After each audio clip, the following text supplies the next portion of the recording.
Oh, hey everybody. Welcome, ladies and gentlemen. Tis I, Michael A. Grimm, aka the Multi-Voice. I have many voices, but one opinion. And, sorry I haven't reviewed Archer yet. It's just I didn't have enough time, and I had a lot on my mind. I mean, there was a lot of things been going on lately, which I don't want to talk to you guys about.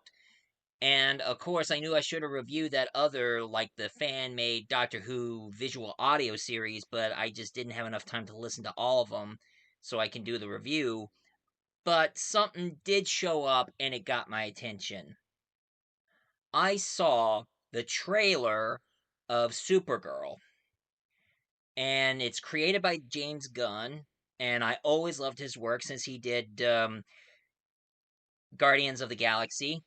And since the trailer was pretty awesome, and they said it was based on this graphic novel I have in my hand, I decided to go for a bit of a light reading and all, well, kind of a light reading. But anyway, um, after my review of Planetary, the trailer just popped up, and I decided to get the book and also do the review of it. So before I'm going to get to this one, first off, a little history.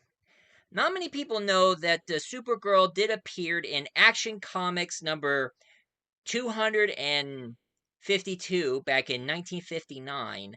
And for those of you who wants to know what's her name, I mean, she used to go by the alias of Carol Danvers, or, well, can't keep up on all the names that she goes by, but her real Kryptonian name is, of course, Kara Zor-El, and she is also Superman's cousin. And of course, from her origin, which it's going to be in this comic, so I'm going to tell you guys her origin. But there were a lot of different versions of Supergirl throughout the years of comic books. Like, there was a second Supergirl who goes by the name of Matrix. And she was actually a pocket universe creature who's a shapeshifter who had Supergirl's powers and ability.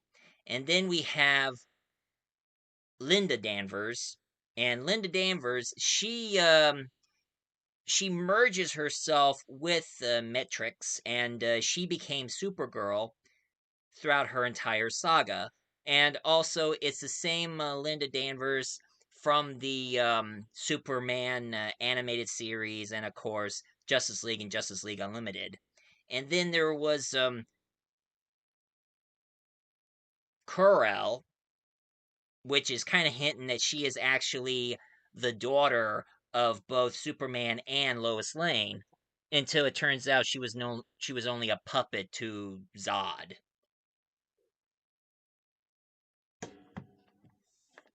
And then there was also the other Supergirl called Power Girl, which she's just a she is Supergirl from Earth 2, except she's fully grown and fully developed and looking more like if Anna Nicole Smith is a superhero. And I already talked about Supergirl before, about her breasts. I mean, one artist decided to make them bigger and bigger and bigger and bigger until he had the letter from the fans saying quit making them bigger. So he just made her look more like Anna Nicole Smith.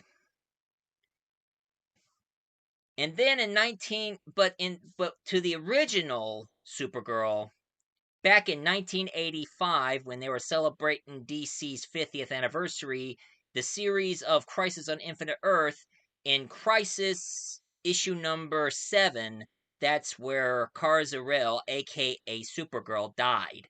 And for those of you who wants to know how she died, well, it's pretty obvious. She met the Anti-Monitor, the one who's behind of destroying all the planets throughout the multiverse. So one thing that Supergirl did, she punches him, punches and punches and punches and punches and punches and completely wailing at him until he finally shoot her with one of his blasters and kill her instantly. And just like the death of Superman, people mourn over the death of Supergirl. Until in the year 2004, they made a brand new series and a new introduction of Supergirl in Superman and Batman issue number 8. which there's an animated movie based on that comic called Superman Batman Armageddon. And then in the new 52, in the new 52, Supergirl starts acting like a typical teenager. She's angry, frustrated, pissed off about the way the world is since she's the one who witnessed the death of her people. And Superman tries to help her, but she says, "I don't want your help. Leave me alone." And then all of a sudden, a a red ring showed up, and then all of a sudden she became the member of the Red Lantern Corps. You know, the core that represents anger and rage, vengeance. So she has so much anger that she became a member of the Red Lantern Corps until they brought her back and brought back Supergirl without the red ring in the Supergirl Rebirth, which I like the Rebirth better than the New 52. I mean, I know it's all supposed to be a reboot thing, but Rebirth is actually the combined of New 52 and the post Crisis DC superheroes. So they sort of combine the two worlds. But anyway, but how movies go with the Supergirl and, of course, other media. I mean, back in 1984, there was a Supergirl movie that came out, and it was supposed to be a spinoff to Christopher Reeve's Superman. And they wanted Christopher Reeve himself to show up, but he declined. And of course, the actress Helen Slater, I mean, she would have been a really good Supergirl, but the problem was the writers couldn't get her right, and even made a story was so goddamn stupid. Ugh. And then we had another Supergirl in the TV series of Smallville, where we had Supergirl played by Laura Vandervrant.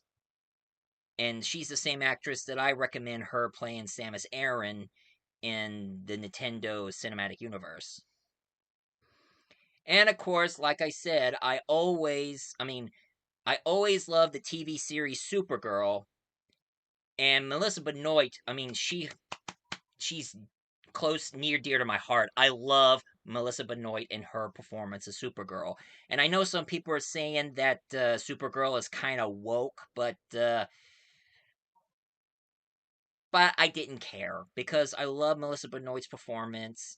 And of course, I always wanted some comic books based from the series. So surprisingly, there was one comic book which is more like an adaptation, and then they made this issue, and then that issue, and then the other issue, which is supposed to be like take place after the series. And then I also remember about the Flash movie where they cast Sasha Calle, Kel, Sasha Kel, playing Supergirl, which she looks more like the Carell of Supergirl with the short dark hair and all. And of course, there is also a all. I mean, there was a girl animated series for little girls, and it was DC Superhero Girls with this Supergirl as the main character.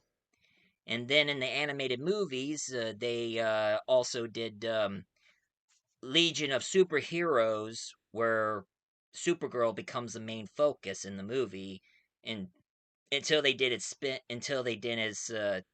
tie-in series to Crisis on Infinite Earth, the three-parter, which I've watched, and I thought it was really good. And then they also have their Supergirl in the series of My Adventures with Superman, where this girl was manipulated by a villain that I knew they were hinting about. I knew they were hinting that she was being manipulated by Brainiac and lied to her, and thinking that Krypton should be conquerors and take over Earth and have Earthlings as slaves. But Superman showed her the real truth about Earth and everything, and knew that she was being lied to. So I was okay with that idea on Supergirl. And that's how far the media goes on Supergirl.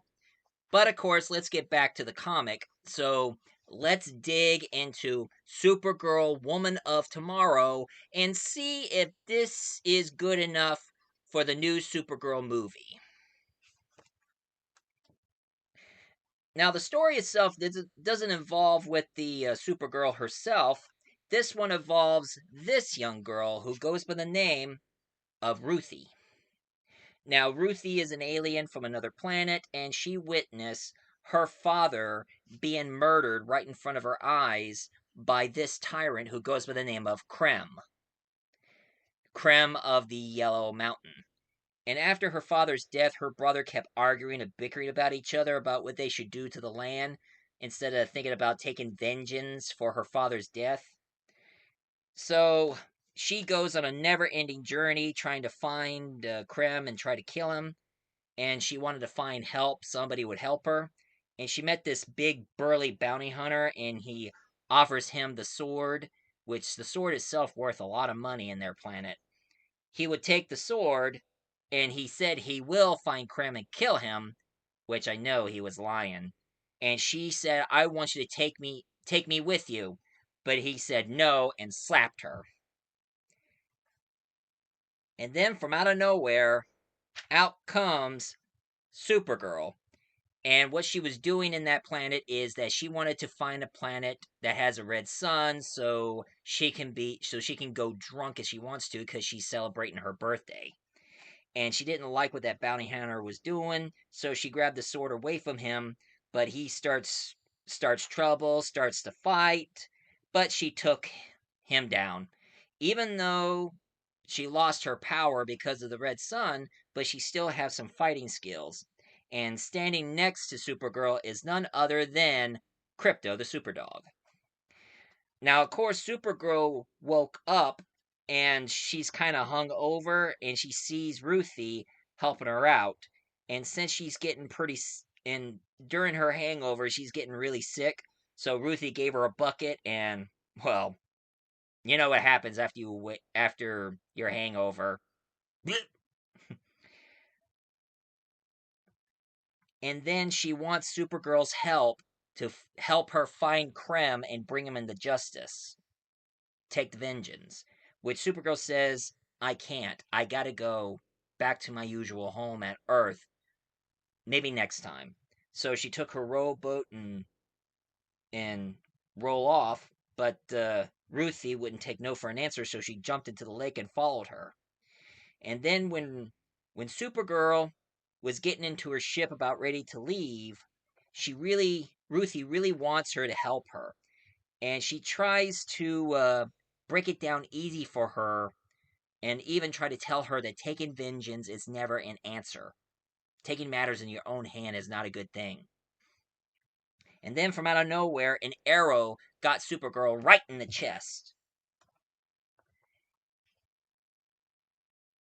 Now, she did go down, but Crypto, being a loyal dog, he growled and started going after Krem, but all of a sudden, Crypto got shot by the arrow too, and he went down.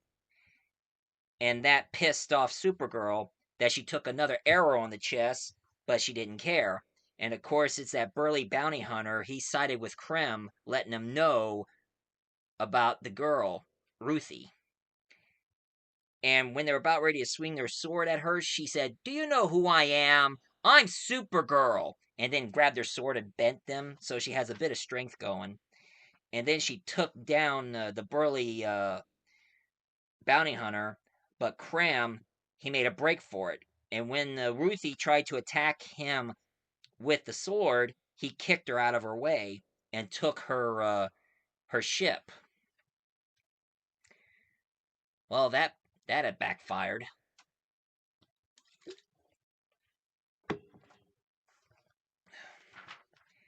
So now Ruthie and Supergirl has to take some sort of spaceship express to take him as far as into another planet.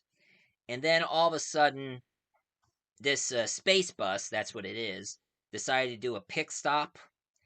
So Supergirl and Ruthie decided to go to a diner and get themselves something to eat. And the chef gave him something to eat until this one alien recognized Supergirl, aimed a gun at her, and knew that she's the cousin of Superman. And he was about ready to kill her, but she took him down, smashed his face on the table, and kicked him down.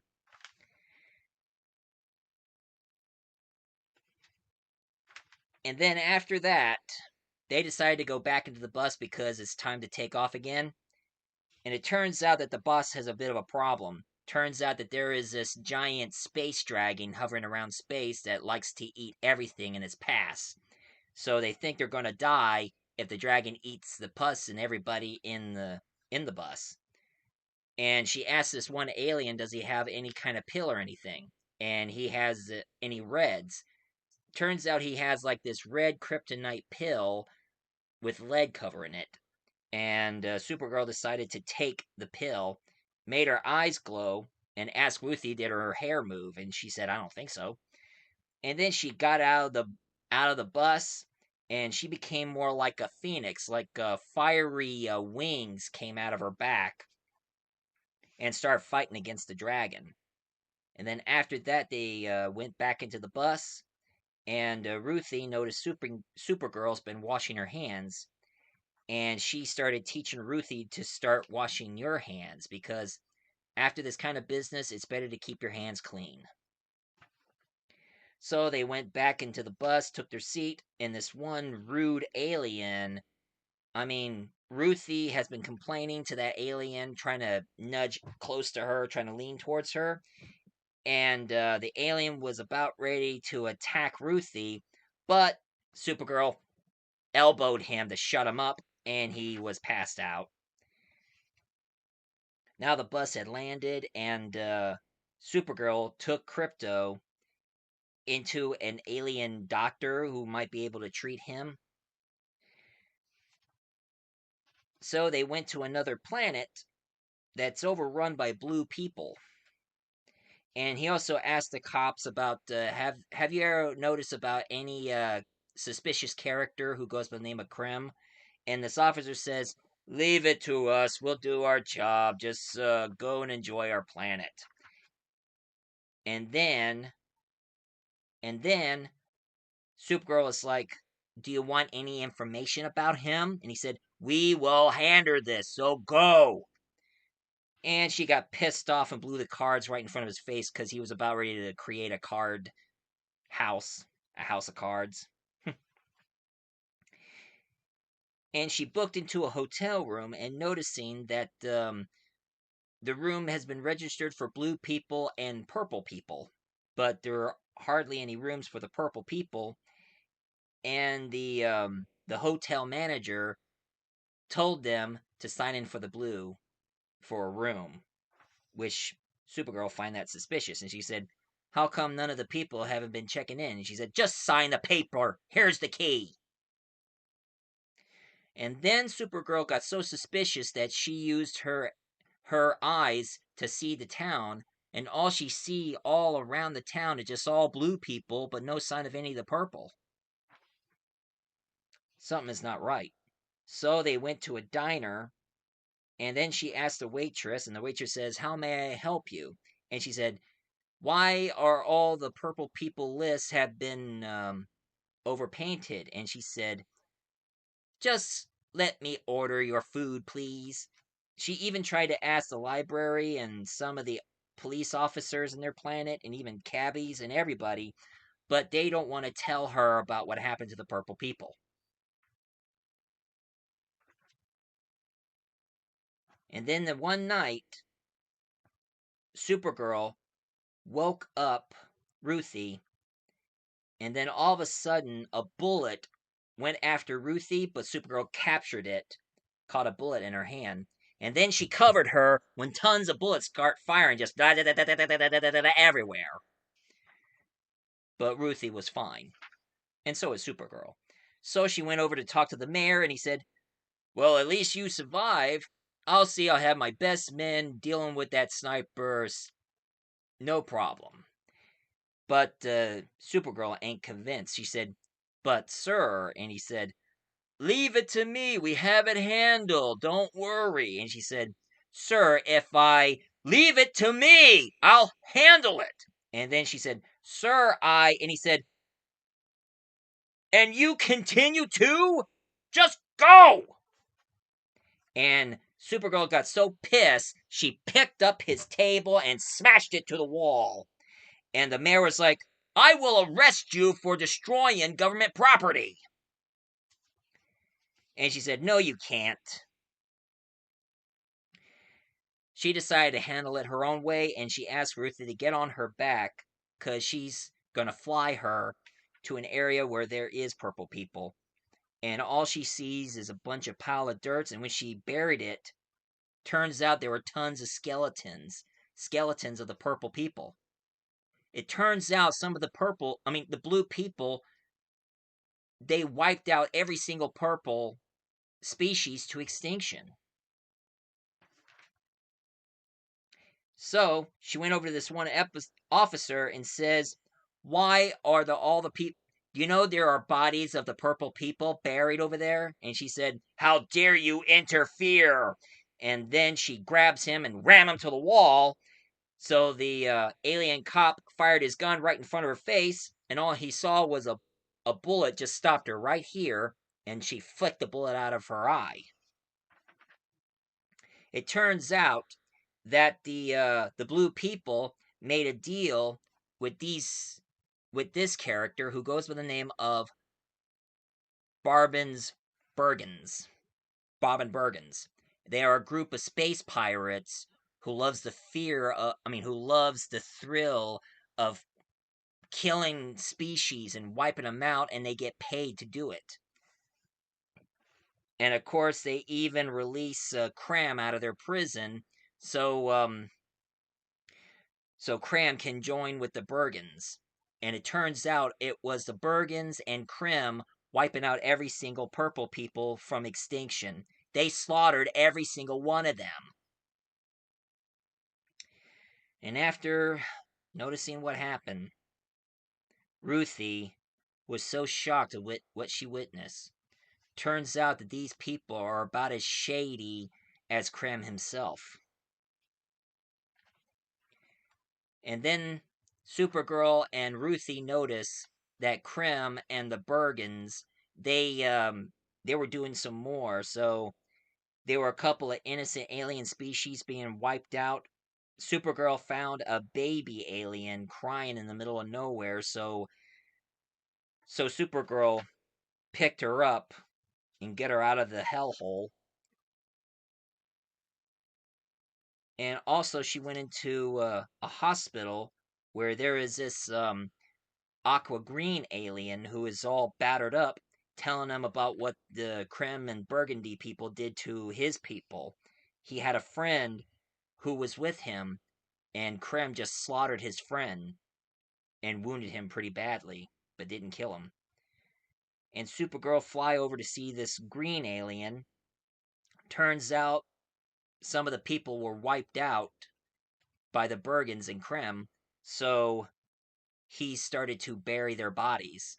And Supergirl decided to help him by digging every single hole and bury every single bodies, and also found his daughter, the Undertaker's daughter, and her remains. And even she made a good spot for her so he can visit her. And the alien was really thankful for her.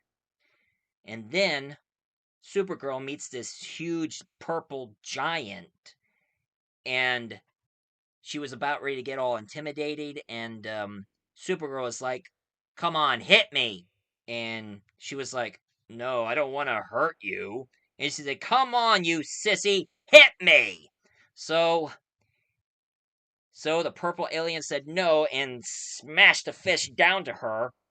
And she was like, that's it? I thought you. And then she kept stomping and hitting.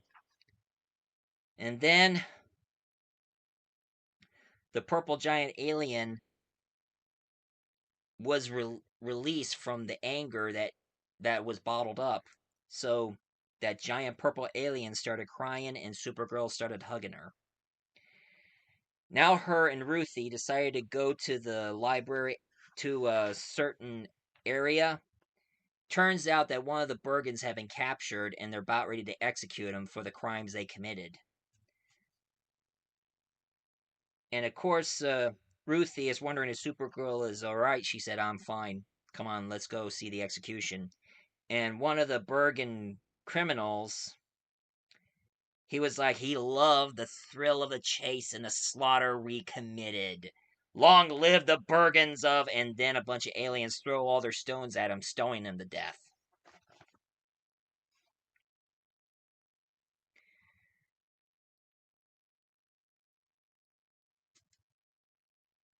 So, pretty much, those Bergen people did a hell of a lot more damaging throughout the rest of the universe. Supergirl, noticing all this, she decided to take a little moment alone. So she flew out into space and she ran towards the yellow sun and just screamed her lungs out while she's charging herself up in the yellow sun. And then she got back. She returned, and Ruth is wondering, is she okay? And she said, yeah, I'm fine. Come on, let's go. And then they found Krem. Krem was killing off some remains of other species, and Krem hold out this little glowing orb that's made of magic, and everybody knows Kryptonians' weakness is not only kryptonite, but also magic. Kryptonians cannot handle magic. So he shoot the little orb, and all of a sudden, it hits Supergirl and Ruthie, and it took them to another planet. And of course, Supergirl's like, oh shit. Turns out that orb teleporting them to a planet that has the green sun, and the green sun is made of kryptonite. And it's weakening Supergirl. And of course, Ruthie asked him, did her cousin ever been into a planet like that? And she said once.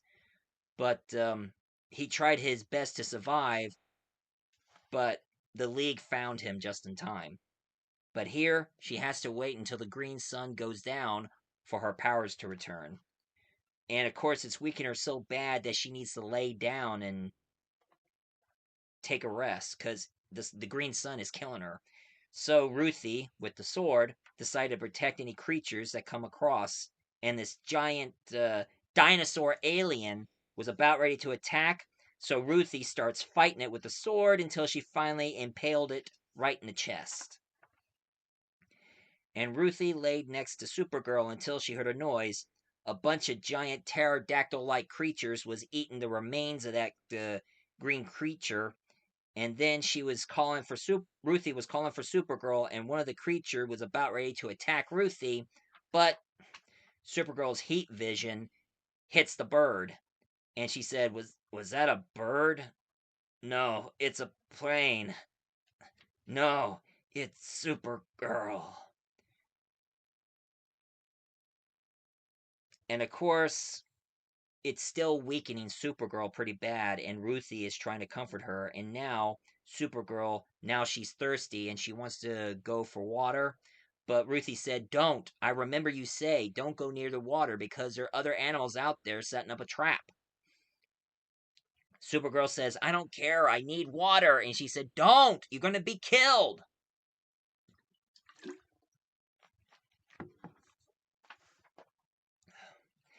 So Ruthie hold up her sword and pointed at her, and Supergirl got it. And then the sun started to go down until this big, spiky, purple, dinosaur-like creature just showed up and was about ready to attack them. And when she was about ready to take a bite of Supergirl, her power started coming back while the green sun was going down.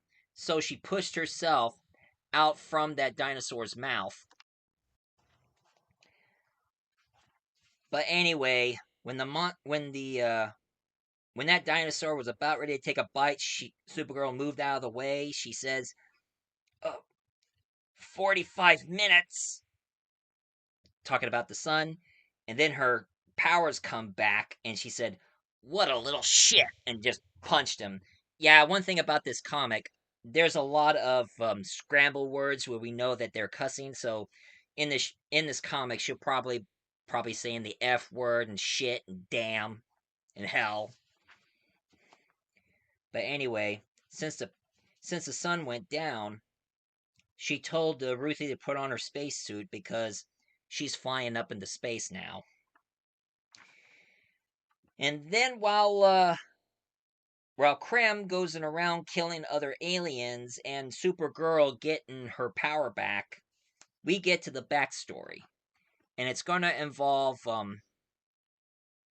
Alara Zor-El, which is Supergirl's mother, and also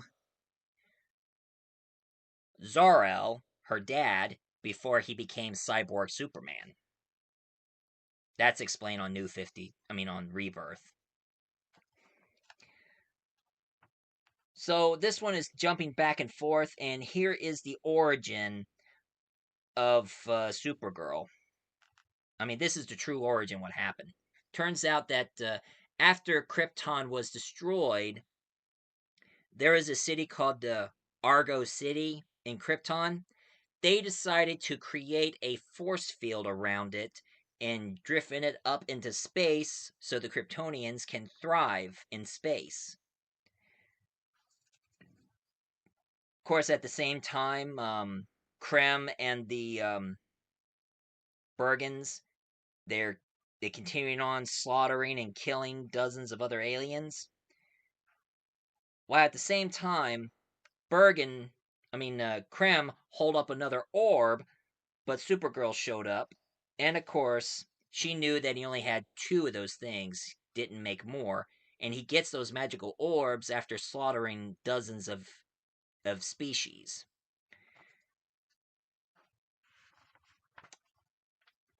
So, pretty much Supergirl decided to dodge the orb, and she calls on her dearest friend, Comet the Superhorse.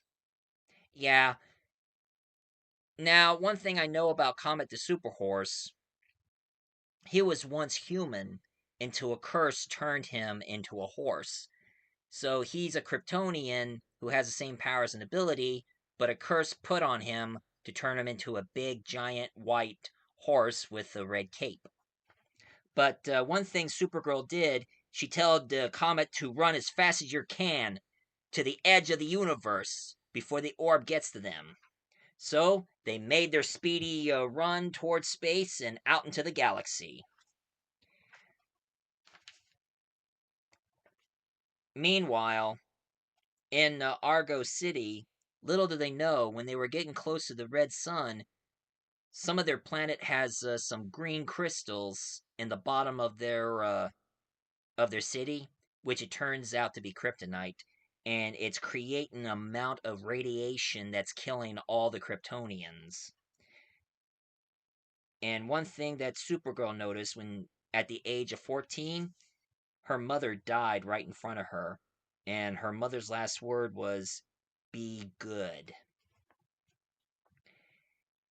Now, what her mother did before she died is that she knew that the crystals on the bottom of their city, this space station city, was killing people. So the only thing they can do is cover the entire ground with lead in order for the radiation not to seep out, so people won't get infected, so they can continue on living. But bit by bit, most of the people who were working on the ground in the lead, they were getting weaker and weaker from the radiation. Her mother, who is pretty strong-willed, she decided to keep herself going. Her left hand was getting weak, so she started using her right hand, and when she was getting tired, she hits herself in the thigh to keep herself up, to keep her going until she finally finished. But of course, that's how she died, from exhaustion. So only there was a handful of Kryptonians left that still is alive in Argo City, that's still flying in space. Then all of a sudden, a meteor shower showed up, and they went right through their force field and started hitting their lead ground, causing the lead to melt and releasing more of the radiation. So Zor-El, so Zor-El have no choice. He decided to take the blueprints that his brother Jor-El created for Superman and decided to put Supergirl in it.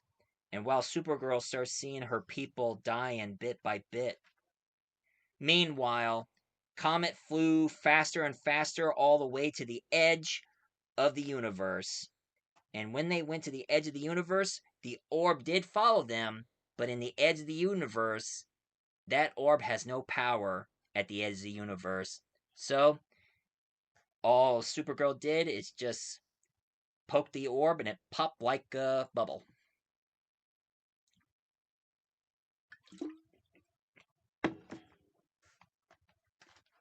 Anyway,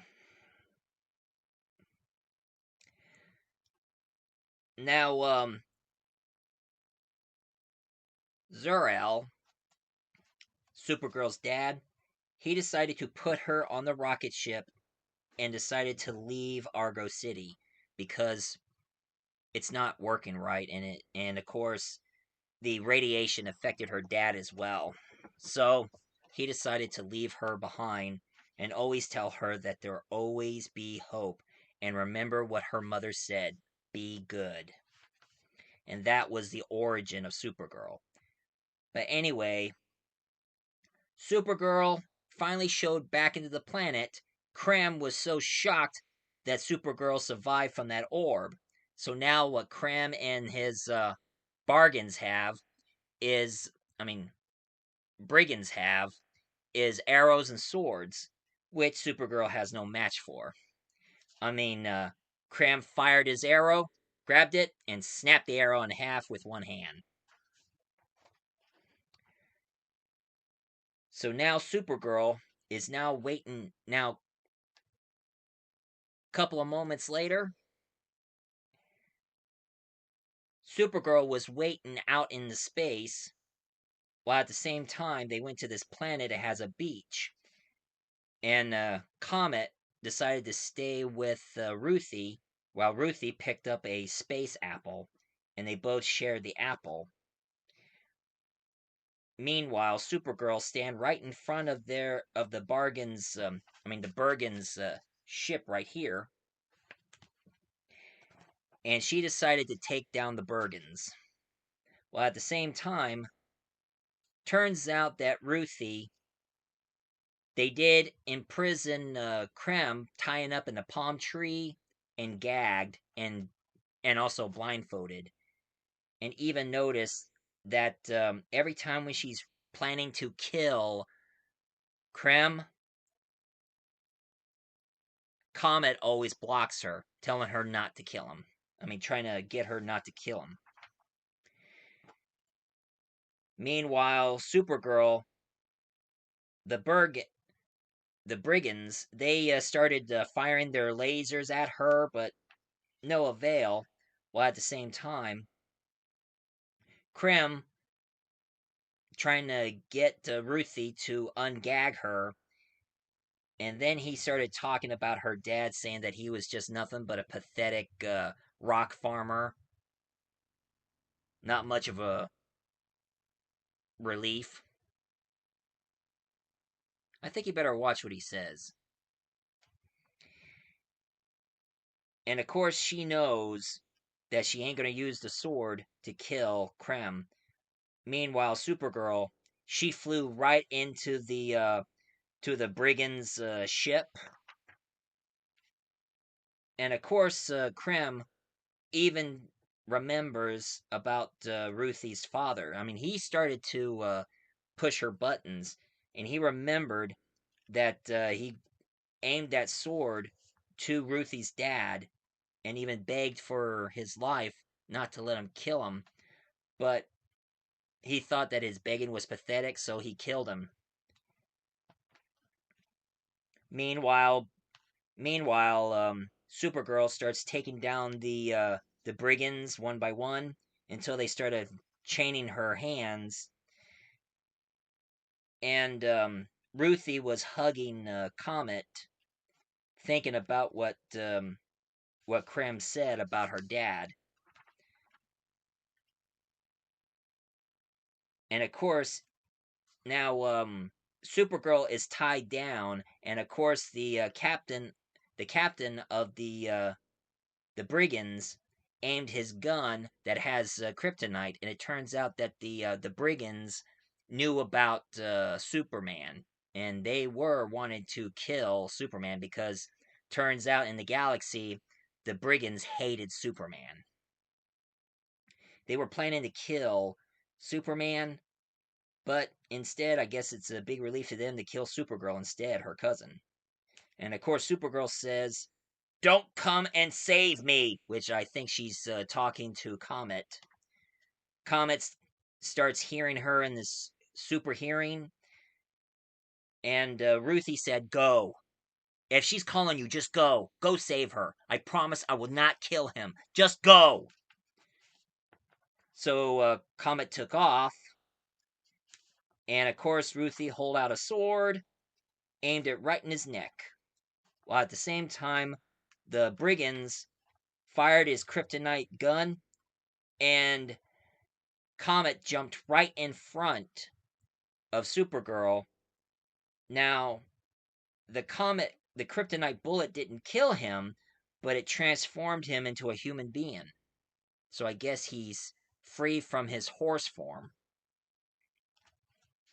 While at the same time, Ruthie released Krem, and she laid the sword on the ground, and Krem decided to go after the sword and starts kicking him in the face. So Ruthie and Krem started fighting against each other over the sword, and when he grabbed the sword, she bit him in the arm to make him let go, and she grabbed the sword. And when he was about ready to reach after her, Ruthie cut off all of his fingers and thumb. Really shocking Krem. And when she was about ready to strike the final blow and cut his head off, she said, "For my father!" Ah! She misses. Every time she kept swinging, she misses his head. It turns out that she can't bring it. I mean, she doesn't have it in her to kill him for the death of her father. And then Supergirl showed up with the body of Comet, and he's alive, just wounded pretty badly. And Ruthie was like, "Who is this guy?" And she said, "That's Comet. He used to be human until a curse turned him into a horse. But that's beside the point. What have you done with Krem?" And of course Ruthie showed her what he did. He's just fingerless and just down to his knees. And so Supergirl grabbed the sword and she said, "It's for Krypto. I am Supergirl." And when she was about ready to lift up the sword and about ready to execute Krem, turns out it was all Supergirl's plan. Like teaching her to wash her hands, and of course, helping the Undertaker bury all these dead aliens, and of course, hoping that the green sun goes down, letting an animal go after her. And of course, it turns out that Krypto isn't dead. He's alive. She just lied about trying to find a cure for Krypto's arrow wound, but it turns out Krypto is fine. Krypto lives. Yay!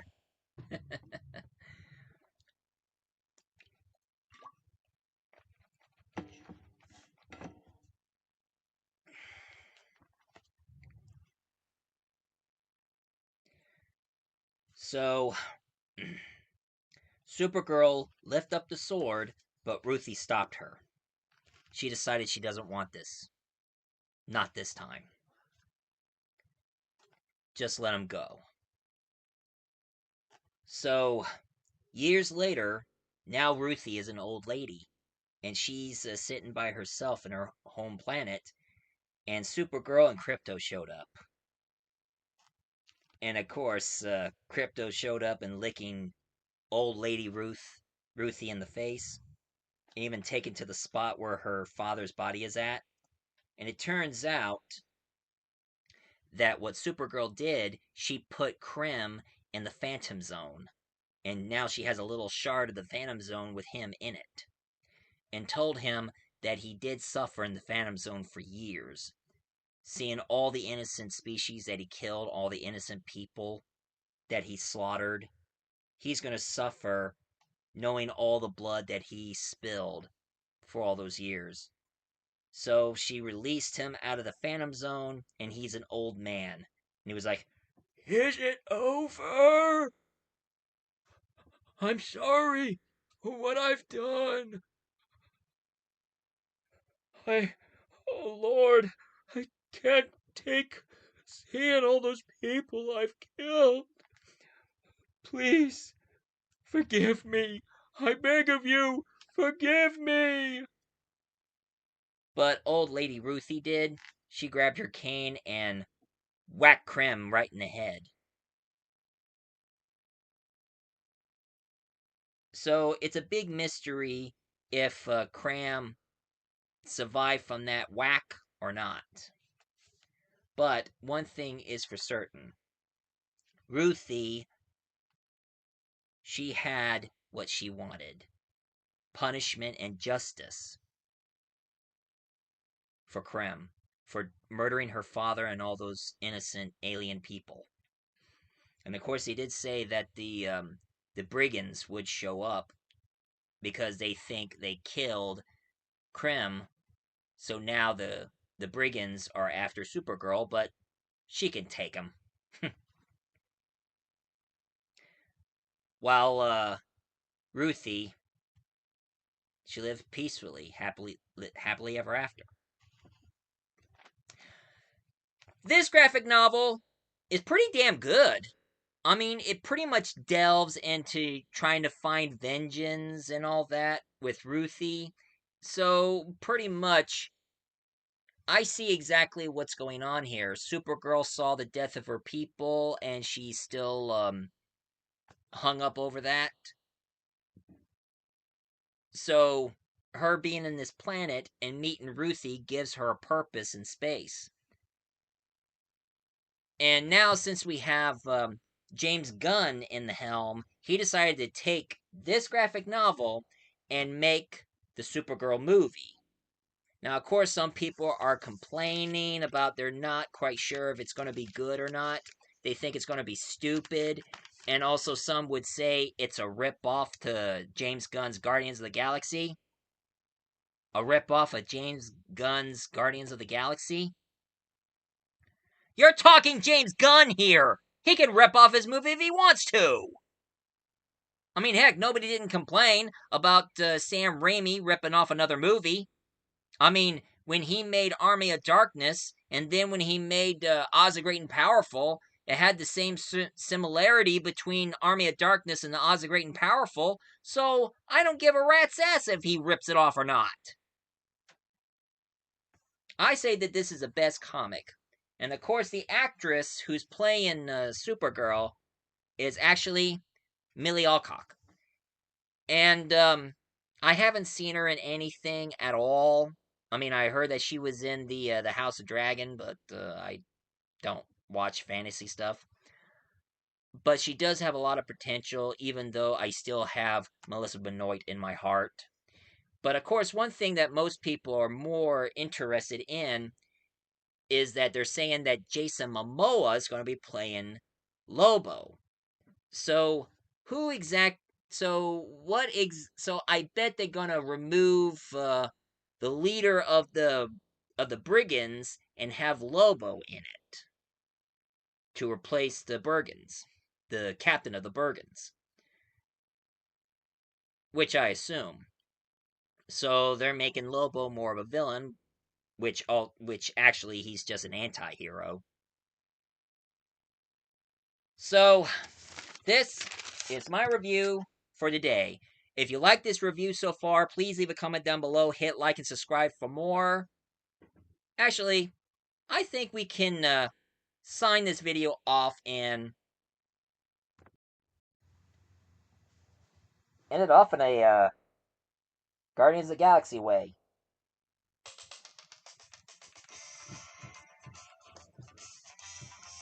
I'm the multi-voice reviewer. I remember so I could jog your memory.